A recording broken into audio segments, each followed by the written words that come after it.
Hey everyone, Ethan here at Rotojoes coming at you with the solo pod. We're going to be breaking down each NCAA tournament game. Tonight, we have the west and the east side of the bracket. So first off, easy pick. West side, 116 matchup. We got Gonzaga going up against Georgia State. Gonna keep it simple on this one. Gonzaga's gonna win. I do like Georgia State covering. They play really good defense, and the line's 23.5. So I do like a cover here. I'm going with under 150 points. I like Gonzaga this game, obviously. I don't like them long term. Holmgren's really good, but he's an NBA guy. Like, ultimately, his peak is going to be at the next level. If this isn't it, I really like Timmy, but a big's only going to get you so far when he's not incredibly massive and a freak on the defensive end. So they do have some twin towers, but overall, I like Gonzaga. I don't love them. I don't think this year they played some really some decent quad 1 and 2 teams, but a lot of years they don't do that. So yeah, Gonzaga long term don't like them, but I do have them winning their first matchup. Moving on, let's get a little more interesting breakdown here. Boise State, the 8 seed in the West region, going up against Memphis, who's the 9 seed. So I've really went back and forth on this one quite a bit. Boise State, experienced group, former Gonzaga assistant as their head coach, so a lot of foreign kids on their team. Lanky, experienced, gritty group, top 25 in top 25 in defensive rating. They're not spectacular on offense, but they get the job done. They really don't want to have to beat you in a shootout. These guys are mainly going to try to slow you down, grind you out, make you uncomfortable. When Boise State allows their opponent to score 67 or more points, they are 4-5. So, you got to get them in a track meet if you want any chance to win. I've seen a lot of people on Twitter and writing articles saying, "Oh, Boise State's gonna kill Memphis." There's no chance that Memphis is able to win, and I'm gonna push back on that here. Like I said, Boise State's record when allowing over 67 points, 4-5. Memphis, they play like an AAU team. They're super inexperienced. I'm not sure if Penny Hardaway knows what he's doing or not. However, this team is 10-2 after Imani Bates left. They've shown some cohesiveness. They've beat Houston at Houston without Bates. They have 25 games over 67 points. They have had 2 games under 67 points since Bates left. So even without that uber hype piece, they're still very good offensively. Memphis does turn the ball over a lot. They give up a lot of offensive rebounds, but they also hit the offensive rebounds pretty hard. Jalen Duran's pretty good. They're 5 or 6 deep. In this game, like I said, I like Memphis because I think they're going to make this into a track meet. They're going to make Boise State get out and run. I think that against some 9 seeds in the tournament, Boise State probably can make the Sweet 16 or the Elite 8 in the right region. But even though Memphis is inexperienced and sure they'll turn the ball over or whatever, they're going to make this game into a track meet, and that's not what Boise State wants. So, I'm taking Memphis to win. I have Memphis minus 2.5, and I'm going under 132.5. So I have a low. Memphis is going to want to make it into a track meet, but overall a relatively low-scoring game, and Memphis edging it out at the end. If you have Boise State winning, I get it. I tossed them around too. I don't dislike them. So, this one for me is a 50-50 toss-up. If you played the game 10 times, each team would probably win 4 to 6 games. Moving on to the next matchup in the West region. We have 5-seed UConn taking on 12-seed New Mexico State. This is one of the games I am really excited for. On one side, we have UConn, top 50 in offensive and defensive rating, number 3 nationally in offensive rebounding. They score a lot of points. They defend the basket well. They shoot 35% from 3. They don't want to shoot a lot of threes, but they shoot well when they do. They're just a team full of lanky athletes who play hard and get after it. They're not necessarily the most talented team. They're not necessarily the most. They're not going to scare you shooting the ball. However, all these guys are going to play really hard. They're going to crash the glass. They're going to get in your face on defense, and they're going to earn every win they get. When we get to March, teams that rebound and defend well usually tend to do pretty well. There's lower variance in defense and rebounding than there is in three-point shooting, for example, which is why I really like UConn. On the flip side of this matchup, 12 seed New Mexico State. They are 11-4 over their last 15. They're 6-2 against quadrants 1 and 2. They are 0-6 when opponents shoot over 40% from the three-point line. When opponents shoot under 40% from the three-point line, 26-0. So, I don't think that UConn's going to shoot that many threes against these guys, nor do I think it matters if they shoot 40% or not. I don't know if UConn's going to be, or if New Mexico State's going to be able to keep up with UConn's athleticism. New Mexico State plays two bigs. One is thicker, probably couldn't jump over a phone book. He's like 6'11". He'll make UConn's bigs uncomfortable, but he won't be able to keep up. Their other big, 7'1", he's skinnier, but he does not move well. So both their bigs have mobility issues. They shoot a lot of three-pointers. They only make 32% of them. Teddy Allen is their top scorer at New Mexico State. Teddy Allen, who has played at, I want to say 5 schools in 4 years, maybe 4 schools in 4 years. I know we had West Virginia, Wichita State for a second, Nebraska, and then New Mexico State, so 4 in 4 years.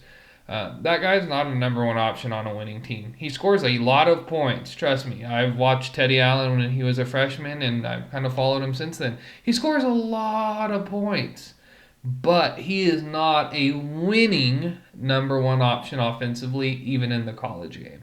So, all that put together, I have UConn winning. I do have New Mexico State covering at 6.5.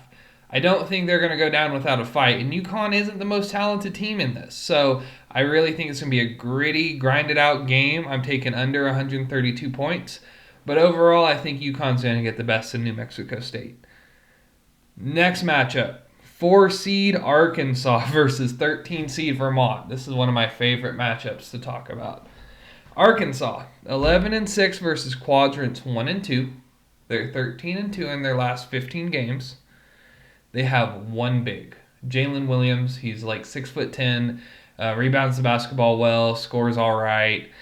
Seems to just be like your prototypical modern big. Doesn't really shoot threes. He's a roll guy. Arkansas plays very good defense. They're really well coached. Eric Musselman does a damn good job year after year. So you know that they're gonna play hard. They give up 24 three-pointers a game. They want to hit the offensive glass really hard. They turn the ball over 15 times a game. And Arkansas is 6-5 when opponents shoot over 35%. However, those 6 wins came against Georgia and 5 low to mid-major schools. Juxtapose that versus Vermont.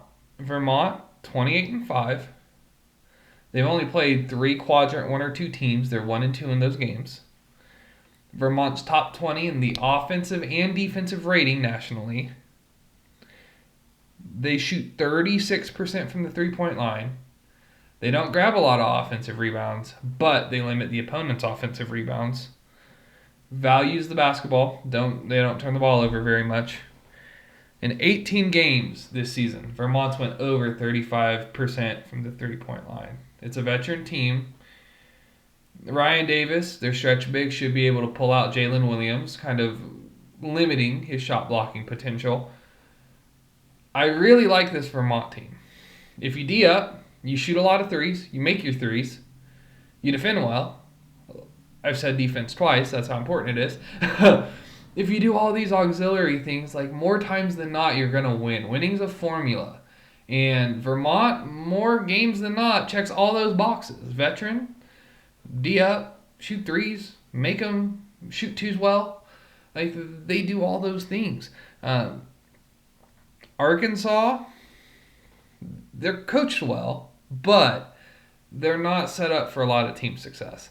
I have Vermont winning this one. I have them covering +5, and I have the game going over 139.5 points. So first upset I've picked, other than the Memphis, but that's like an 8-9. First upset, Vermont, the 13 seed, making it to the round of 32. So we have our next game, which is Alabama versus either Rutgers or Notre Dame. While I could break down all three teams, I'm going to reserve judgment. I will say I don't like Alabama.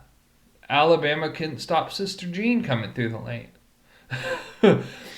They're not, I mean, those guys play fast. They score a lot of points. They shoot a lot of threes at a really shitty rate.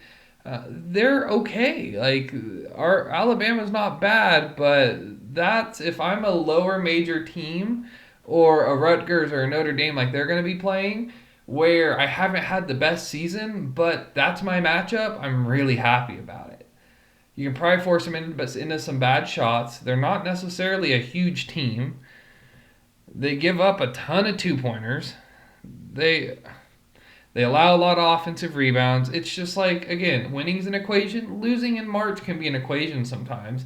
Upsets sometimes can be kind of glaring. And this is one of those situations where I won't know for sure what I think. I like both teams playing against Alabama. I think I'm a little more partial to Rutgers. I think they'll slow it down and grind them out a little bit more. But I could see either team winning this game. Either Notre Dame or Rutgers. Either team that wins their first 4 games. So, quick little glance at Alabama. I'd be surprised if we were talking about them next week. Moving on, we have Texas Tech versus Montana State. You guys see my KU hat, my pay heed sign. I'm a Jayhawk fan. Watch a lot of Jayhawk basketball, so watch a lot of Big 12 basketball. I am very impressed with Texas Tech. Mark Adams is doing an amazing job out there. I think I'd rather have him than Chris Beard.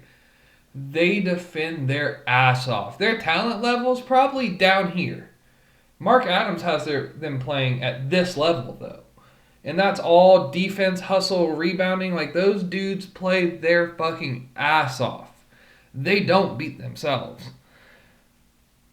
They are second in the nation in defensive rating playing in the Big 12. Think about that. Big 12 is one of the best basketball conferences in the nation. And Tech's number 2 in defensive rating playing in that juggernaut of a conference. They shoot 55% from 2. They only allow teams to shoot 44% against them from 2. Tech doesn't shoot very well from 3, but they know that. They don't take very many of them.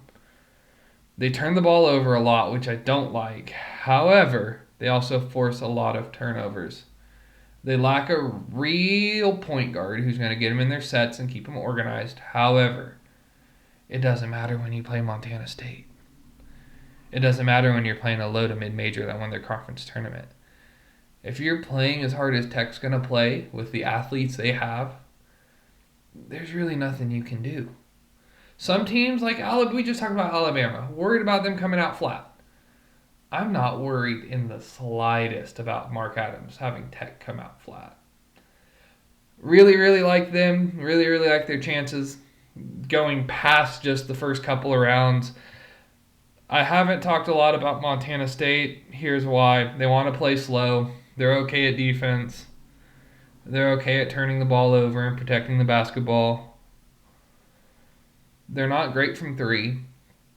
For some 3 seeds, they'd probably make it competitive. But Tech, you're not gonna grind out Tech.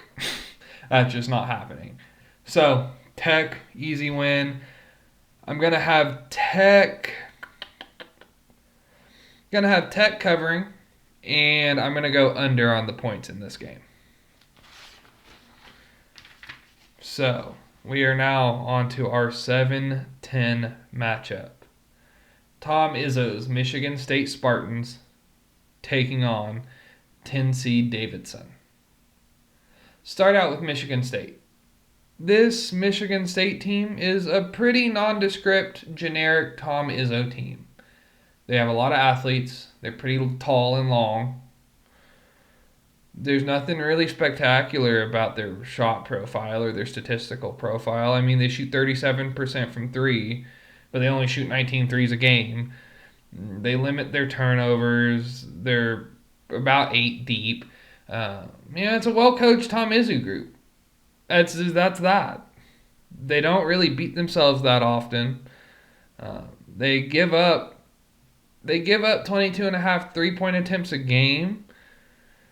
They don't allow great shooting on those attempts, so you can't be mad at them for doing that, for allowing that many.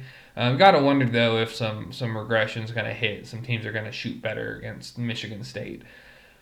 Moving on to Davidson, the other side of the matchup. Davidson has 4 players that average over 10 points a game. They're 11-4 in their last 15. 6 rotation players shoot over 37.5% from 3. That's ridiculous. 15th in the nation in offensive rebounding, in offensive rating. They limit turnovers, and they don't allow other teams to offensive rebound against them. I personally love offenses where 4 or 5 of the guys that are in can shoot. They move the basketball. It's a balanced offense. You can't just key in on one guy. That's what this Davidson team is. They're a machine. They score a lot of points. They have a really high offensive rating. They're going to come at you. They're going to shoot threes. They're going to go through their guys. They have 4 of them. You can, pick who you want to take away. They'll deal with it. I really, I understand the value of a Tom Izzo and how well coached that Michigan State team is, but Davidson, again, profiles as a mid-major team who's going to do pretty well in the tournament. And I really don't see that big of a roster talent gap to justify picking Michigan State as the winner in this one. So personally, Davidson wins, 10 seed over the 7 seed. I have Davidson covering +2, and I have them going over 140.5 points. Michigan State, they defend well, but they're not amazing defensively. They don't have the defensive talent. I think it's going to be a shootout, and I think Davidson's going to be more comfortable in that environment. Last game in the West region, Duke versus Cal State Fullerton. I'm going to keep this short. Duke has a top 10 offensive rating. They shoot threes really well. Cal State Fullerton doesn't shoot a lot of threes. They don't offensive board. They don't force turnovers. And there's no rotation guys over 6'8". Have fun against Duke. You don't do any of the things you need to do well to compete with a Duke. I hate Coach K. With all my heart, I hate Coach K. It would be nothing better for me to watch than for him to lose in the first round of his last NCAA tournament after just not even a month ago getting his ass beat by North Carolina at Duke in his last North Carolina game. But I don't see Cal State Fullerton making any type of noise. So, run through it real quick. Gonzaga beats Georgia State. Memphis beats Boise State. UConn beats New Mexico State. Vermont beats Arkansas. Probably Rutgers Notre Dame beats Bama. Tech beats Montana State.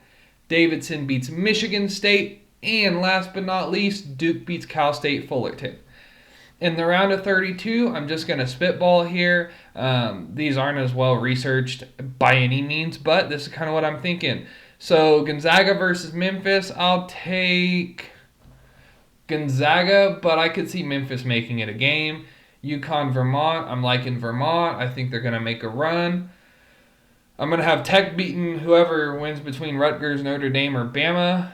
And then I'll have Duke beating Davidson.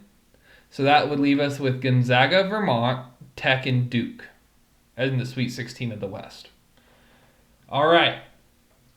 Quick break. And we're back. East region. First matchup. Baylor versus Norfolk State. You might remember, if you've been listening this last 20 minutes, the first matchup we talked about in the West region was really quick because more times than not, overwhelmingly, 1 seeds are going to always beat 16 seeds. I have Baylor pretty handedly beating Norfolk State. I will say, I do have Norfolk State covering plus 20 because they play really good defense. And I could see Baylor coming out a little flat. This Baylor team, just like with Gonzaga, we just talked about teams that are going to beat their 16 seed opponent but might not make a deep run. This Baylor screams that to me this year. This isn't one of these like high-end top-level Scott Drew teams that we've been seeing. It's really not. They play hard. They rebound really well. They got a bunch of fucking athletes. There's no Davion Mitchell. There's no... I'm blanking on the name, but their other three-point shooting guard that played the year before Mitchell went there. I'm totally blanking on his name. Like, they don't have that this year. Akinjo is okay. He's good. He's not that. I don't think Baylor makes a run. People are gonna think they are.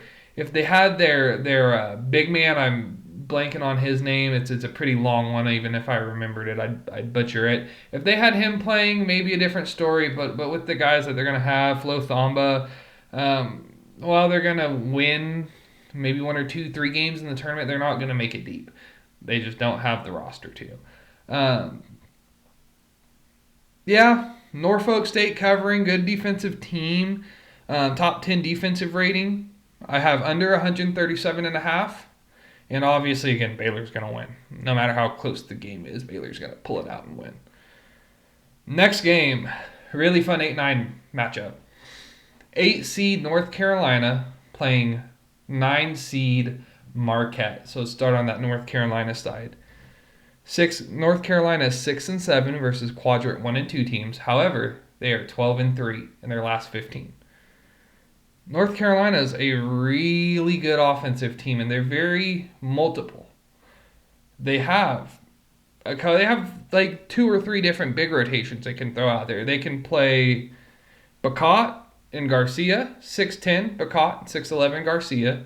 Maintain some floor stretching with Garcia, but maybe not lean into it as hard as they potentially could. They could throw out 6'8", 6'9" Brady Manick at the 4, who shoots 38% on like 4 or 5 attempts a game. That gives them some more stretchiness. They might not be as good defensively, but again, KU fan, Manick will light that shit up. Tall white guy with a goofy haircut, book that for about 4 to 5 threes a game in March. So multiple. They have good guard play. Love, Leaky Black.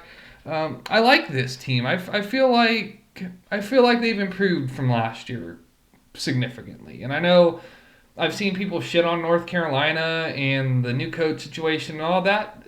It's been pretty good. They made the tournament. If I remember right, they did not make the tournament last year under Roy Williams. Dog nabbit. They want to get in a shootout. North Carolina has played in a ton of shootouts. I think we can expect more of the same there. They're not gonna defend you very well. It's not magically gonna happen overnight. Maybe they give a little more effort and bump up a level, but it's not gonna be 5 levels that they need to be an elite defensive team. They do prioritize taking care of the basketball. They don't turn it over a lot. I like that.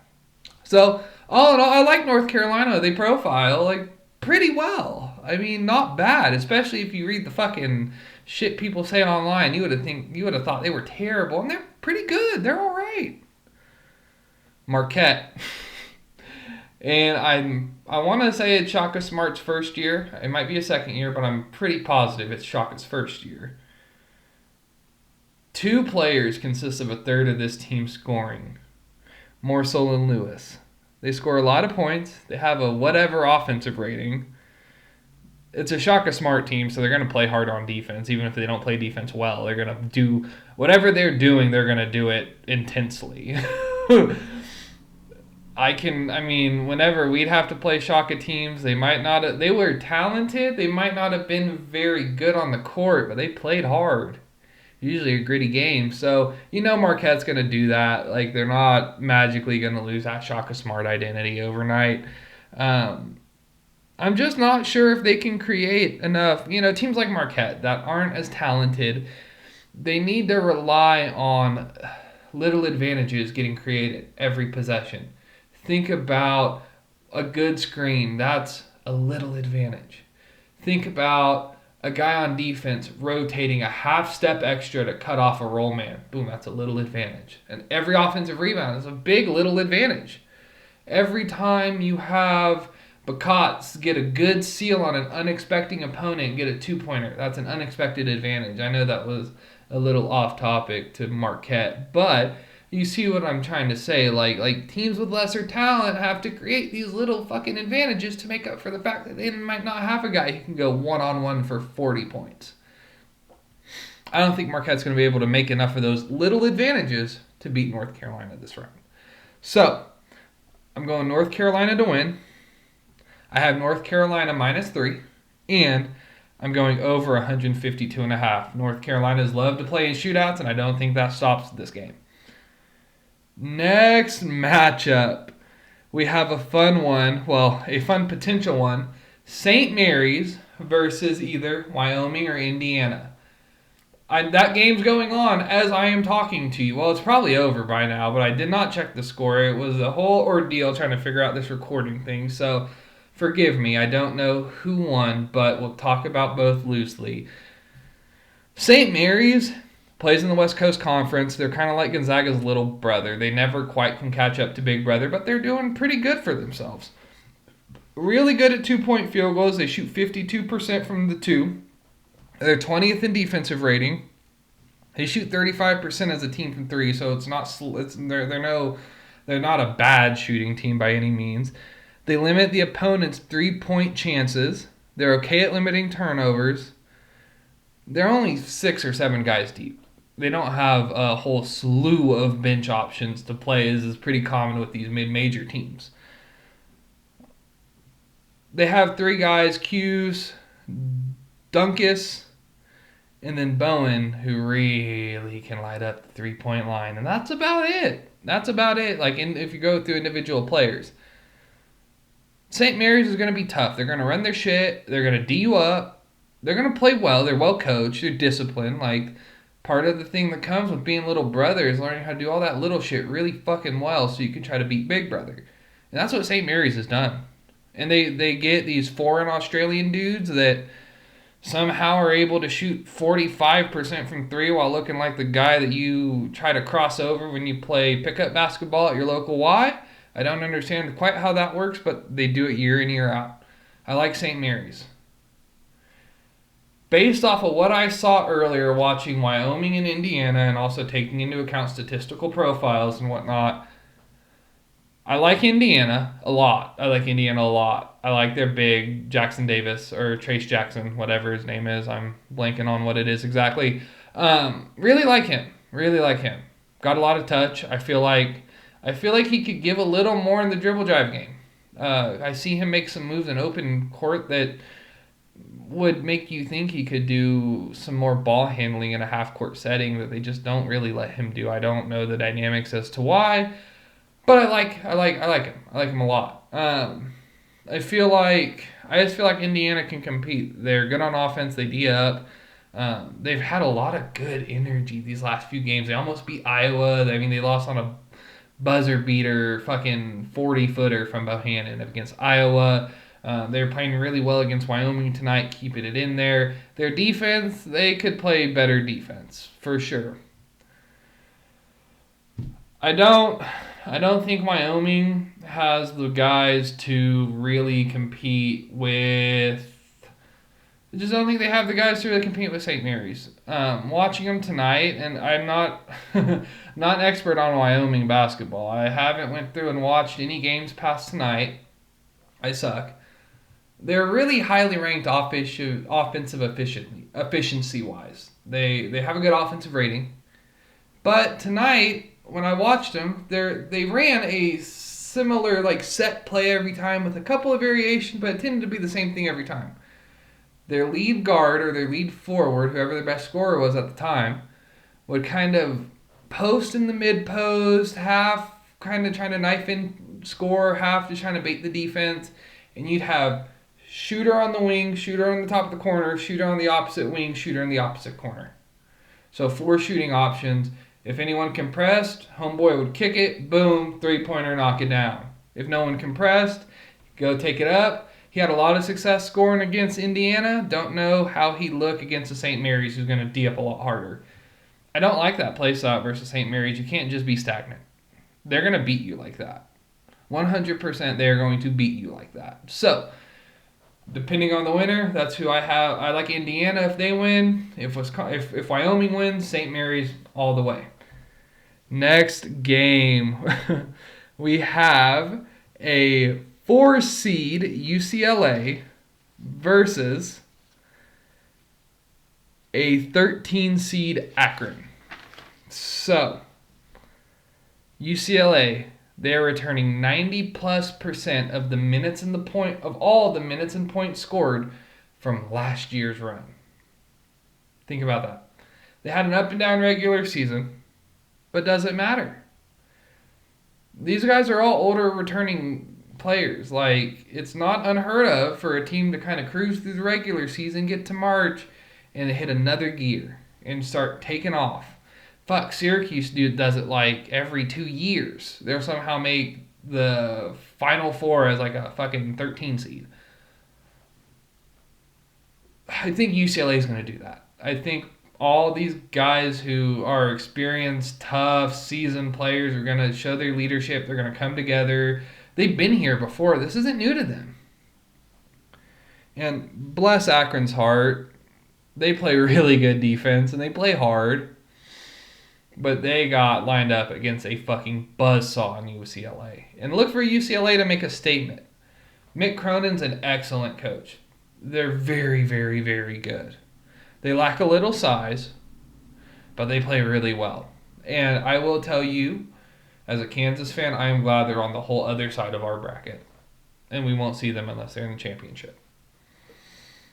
I have UCLA minus 13.5 in this game, and I'm taking the under on 128.5. Both teams play really good defense. So, now that we've taken our little UCLA intermission, we have our next matchup, a 6 versus 11. 6-seed Texas, 6-seed, versus 11-seed Virginia Tech. I hate Chris Beard.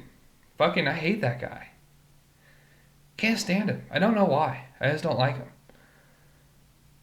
Texas is a lanky, tall. They're not necessarily, I wouldn't call them big because they don't have, there's no physically imposing like 7'2", 7'1" guy on their roster who's going to really scare the opposition. But there's a lot of athletic 6'9", a lot of athletic 6'7" on their roster. 19th in the country in defensive rating. They only shoot 32% from 3. They lack a go-to scorer. Allen and Marcus Carr are good. Marcus Carr is talented, but both guys average under 14 points a game. They don't have an Ochai Agbaji. They don't have Chet Holmgren. They don't have a guy who they can get the ball to get them a bucket when they need it. I mean, kind of, but not really. That's an issue in March. That matters. Fuck, we saw Kemba Walker take UConn on a magical ride just because he could score end-of-clock buckets.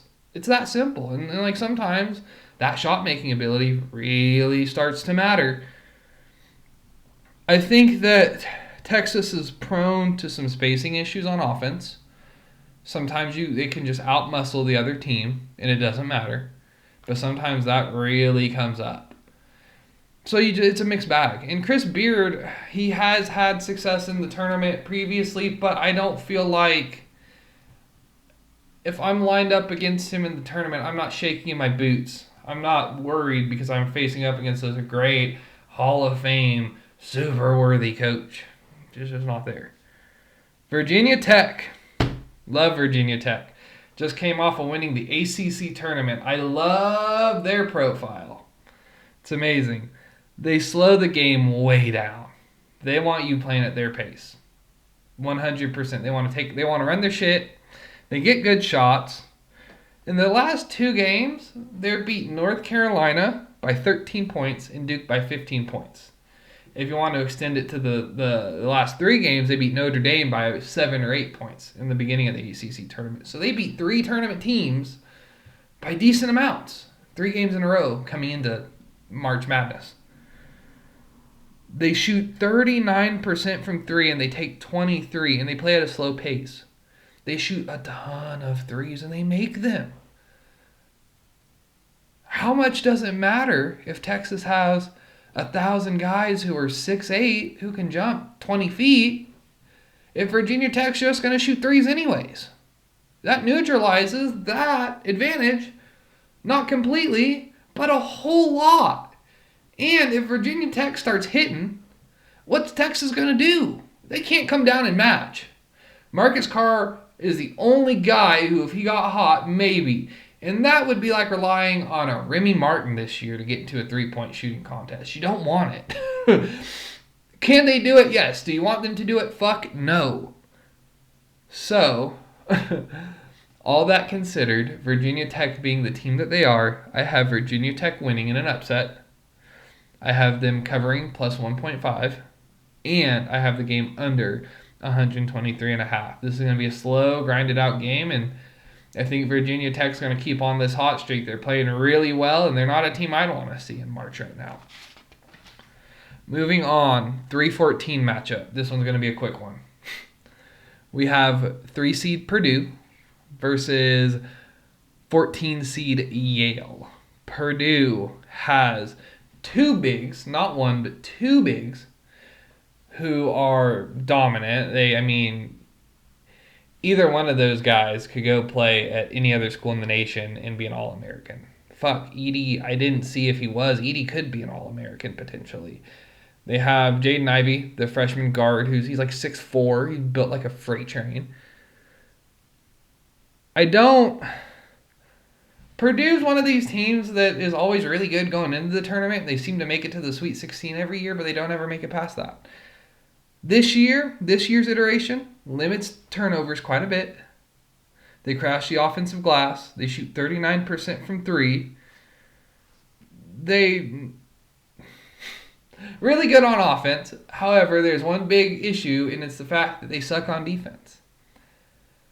They have the guys where they should be good. They have the big guy who should be able to protect the rim. Two of them.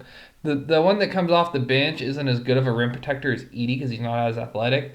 But fuck, you're 6'11". I mean, how hard is it to get up in front of someone, be like a tree, and alter their shot? I mean, you would think you get some more out of that, defensively at least. They have the personnel to do it. So I don't know where the hang up is. It's usually defense is an effort thing, so it's probably an effort deal. But Purdue is susceptible to someone outscoring them. It's just, that's the case. If you get their bigs in foul trouble, they're fucked. However, with all that being said, I don't think Yale is going to be able to be the team that does that. They allow opponents to shoot 50% from two, and they're playing Ivy League opponents. So there's not a lot of Zach Edeys in that league. They're not a good shooting team. And they have no player on their roster over 6'8". Forget rotation guy. No player on their roster over 6'8". Have fun. It's going to be a shitty game for Yale. I feel bad for them. Yeah, it is what it is. That's the luck of the draw in this NCAA tournament sometimes, right? This game, pick-wise, betting-wise, I have Purdue minus 15.5. Obviously, Purdue winning. And then I have under 143 points. Moving on, 7-10 matchup. I have Murray State going up against San Francisco. This one was a doozy. The amount of time I spent on Boise, Memphis, double that. And that's what I spent on San Francisco, Murray State. This one was hard. It was interesting how similar some of the shooting splits were for these two teams. Both teams shot really similar percentages from 2 and 3. While there were some differences in the shot breakdown, it seems, at least stylistically, of the same vein of basketball, somewhere along the line. Murray State, 6th in offensive rating, 12th in defensive rating, 35% from 3. They take and give up about 22 three-point attempts a game. Brown, Williams, Hill are their big three. Those are the three guys that do most of the work on offense. They hit the offensive boards really well, and one thing I like about them is they limit other teams' offensive rebounds. So they crash theirs, and they limit the other teams, where you usually see it's one or the other usually. It's either teams limit offensive rebounds on the defensive end but don't get a lot, or they get a lot of offensive rebounds but give up a lot of offensive rebounds. So Murray State does a good job of grabbing them and limiting them for the other team. They do turn the ball over 14 times a game. That's a huge blemish. Well, that'll be a storyline to keep up with, quite honestly. Like, can they fucking take care of the ball? Do they value the possession of the basketball? A lot of teams, especially young teams, don't understand if you don't value the basketball, you cannot win at a high level because you are literally giving away chances at points. And when you're a really good team, playing a really good team, separated by maybe all of 3 possessions, you having 3 more turnovers literally makes the difference. And so I'm worried about that. However, they have a potential NBA guy on their roster. They have a big, very, very well coached. They've only lost 2 games this season. Murray State's a fucking mid-major buzzsaw this year. However, so is San Francisco. It's a West Coast Conference team. These guys are 9-8 versus quadrant 1 and 2 teams. It's a big veteran basketball team. They also shoot 35% from 3, but these guys take 27 a game. They have leaned in on the 3 ball. They want to live and they want to die shooting a ton of 3s. They're really efficient on offense. Their center's the only guy who doesn't shoot 3s in their rotation, essentially. So everyone else, guns a-blazing. They're not very big. They're 7 deep. Again, a lot of mid-majors, like you're only going to be 6 or 7 deep. 52nd in offensive rating and 44th in defensive rating. My only issue with San Francisco is who in the fuck did they beat? They're 9-8 versus quadrant 1 and 2, but you go and look at their game logs. Lost twice to Gonzaga, lost twice to St. Mary's. So they literally could not touch the top 4 teams in their conference. They lost to BYU once, who was okay this year. I like San Francisco. They play a high variance style, though, with all these 3-pointers.